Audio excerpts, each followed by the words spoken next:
हमें क्या चाहिए, उनको भी आरक्षण चाहिए, क्या तेजस्वी जी को भी आरक्षण चाहिए लड़ने के लिए।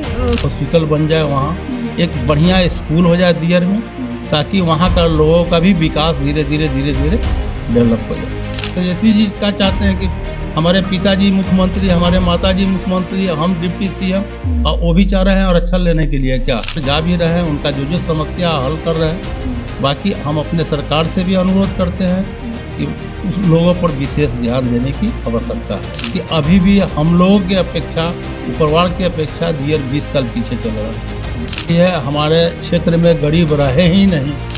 जैसे हम खुशी मनाते हैं वैसे उन लोगों को भी 100-150 बच्चा है, उसको चाहते हैं कि खुशी में रहें। वरना पॉकेट में अगर 100 रुपया है तो 100 रुपया में से 50 रुपया चाहते हैं कि दे देने से इनका अगर समस्या सॉल्व हो जाता है तो मैं खुद ही दे देता हूँ। उस दुख दर्द को अपना समझ करके उसको साझा करना। नमस्कार, आप देख रहे हैं वक्त की आवाज इंडिया। मैं हूं आपके साथ खुशी गोस्वामी। अभी हमारी मौजूदगी जो है दानापुर विधानसभा क्षेत्र में है और हमारे साथ बेला यादव जी हैं। ये देखा जाता है कि गरीबों के लिए काम करते नजर आते हैं, गरीबों के साथ खड़े रहते हैं, गरीबों के मुद्दे को वो उठाते हैं, हमेशा गरीबों के बीच में रहते हैं। इनसे हम बात करेंगे, अभी होली भी आ रही है, इन सब मुद्दों पे हम इनसे बात करेंगे। क्या कहेंगे सर? मैडम, सबसे पहले आपको भी नमस्कार और शुभकामना, और होली का आपके व्यूवर को, सभी व्यूवर को हमारे तरफ से बहुत बहुत शुभकामनाएं।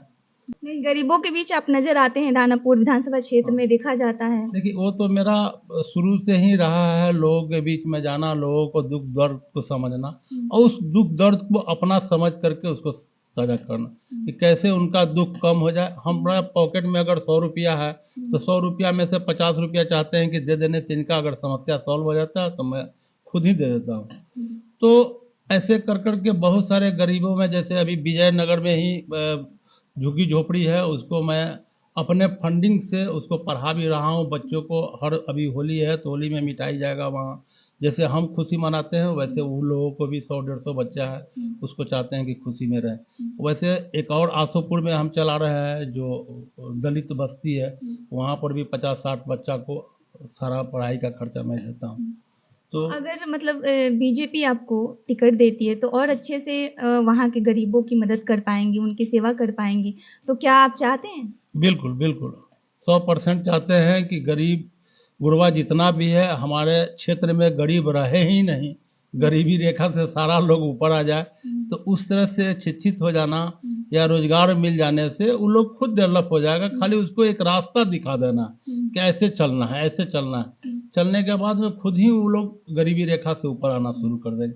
आप जाते होंगे वहाँ पे तो देखते होंगे दानापुर विधानसभा क्षेत्र में कि क्या क्या समस्याएं हैं, शिक्षा को लेके या फिर नाली, रोड, सड़क, इस सब चीजों को लेके क्या लगता है? देखिए मैडम, ऊपरवार में तो दलित बस्ती में शिक्षा की कमी है, लेकिन दियारा साइड में चाहे दलित बस्ती हो या पिछड़े जाति का बस्ती हो या अपर क्लास की भी बस्ती हो, वहाँ पर शिक्षा का कमी है।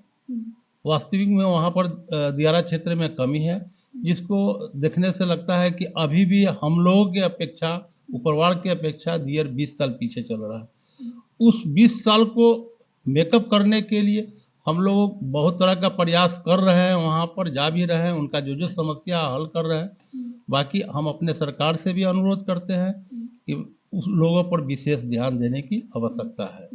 मतलब आप अगर वहाँ से टिकट आपको मिलती है, आप तो फिर वहाँ की जनता के लिए आप क्या कुछ करना चाहेंगे? क्या है, आप क्या सोच के रखे हुए हैं? मैडम, सबसे पहले तो एक पुल का हम लोग सोच रहे हैं कि दानापुर से दियर का कनेक्टिविटी अगर पुल के माध्यम से हो जाए तो ज़्यादा अच्छा हो जाएगा, ताकि ऊपरवार का लोग का वहाँ आना जाना और स्वास्थ्य एक हॉस्पिटल बन जाए, वहाँ एक बढ़िया स्कूल हो जाए दियर में, ताकि वहाँ का लोगों का भी विकास धीरे धीरे डेवलप हो जाए।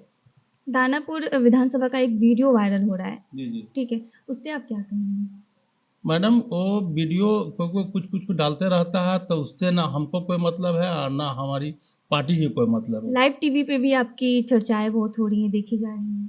अब लाइव सिटी वाले डालते होंगे, डाले होंगे, हम उस पर विशेष कमेंट तो नहीं करना चाहते हैं।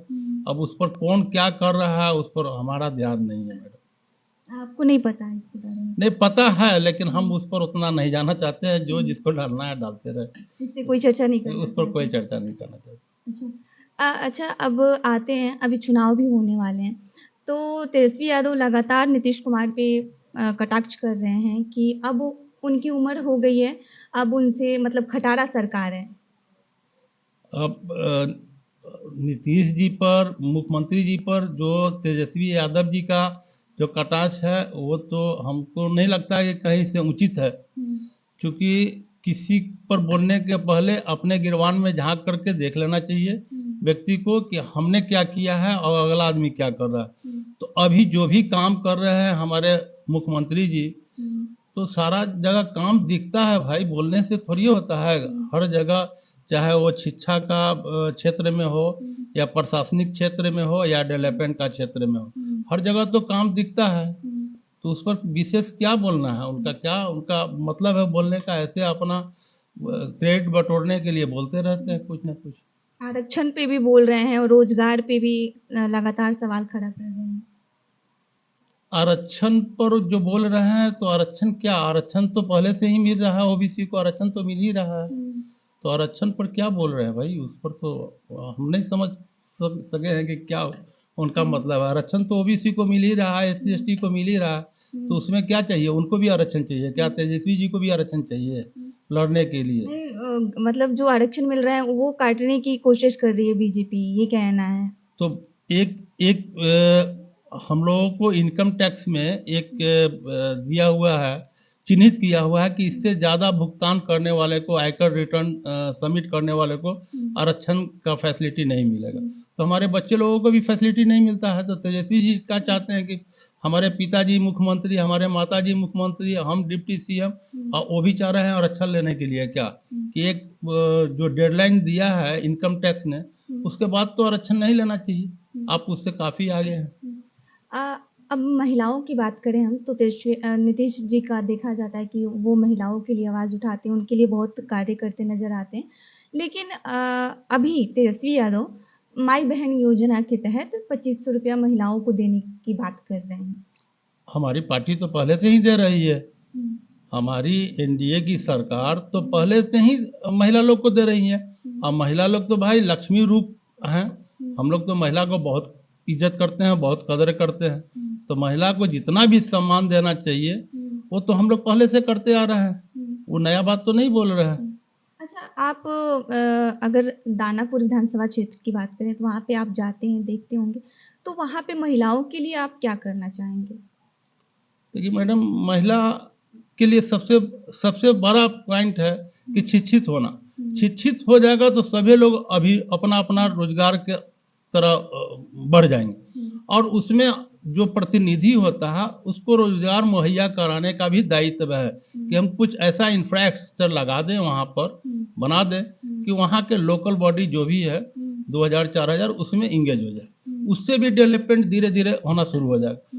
तो अभी तक जो भी प्रतिनिधि हैं उस पर पहल नहीं की है कि कोई ऐसा इंफ्रास्ट्रक्चर यहाँ लग जाए ताकि दानापुर क्षेत्र, मनेर क्षेत्र, जो भी आसपास के क्षेत्र के लोग हैं उसमें इंगेज हो जाए। तो उससे भी तो शिक्षित करना बहुत जरूरी है। सभी को जो छूटे हुए हैं, शिक्षा से दूर हैं, उनको शिक्षित करना है, उनको इसके बारे में बताना है, पार्टी के बारे में बताना है, एनडीए सरकार के बारे में, सब उपलब्धि के बारे में बताना। अभी तो हम लोग वही काम कर रहे हैं जो हमारी सरकार ने कर रहा है, उसको जन जन तक पहुंचा रहे हैं। ये हमारे साथ थे बेला यादव जी। इनका कहना है कि अगर इनको टिकट बीजेपी देती है दानापुर विधानसभा से तो ये गरीबों के लिए काम करेंगे। वहाँ पे सड़क हो गया, शिक्षा, मेन शिक्षा है, इस पे काम करेंगे, और खासकर महिलाओं के लिए, क्योंकि महिलाएं कहीं ना कहीं इस चीज़ से वंचित रह जाती हैं। तो महिलाओं के लिए वो जरूर काम करेंगे और गरीबों के लिए भी आवाज़ उठाएंगे, उनके मुद्दे को उठाएंगे।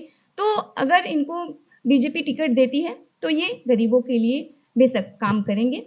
बहरहाल इस खबर में इतना ही। इस मुद्दे पे आप क्या सोचते हैं, आपकी क्या राय है, हमें कमेंट में ज़रूर बताएं। धन्यवाद।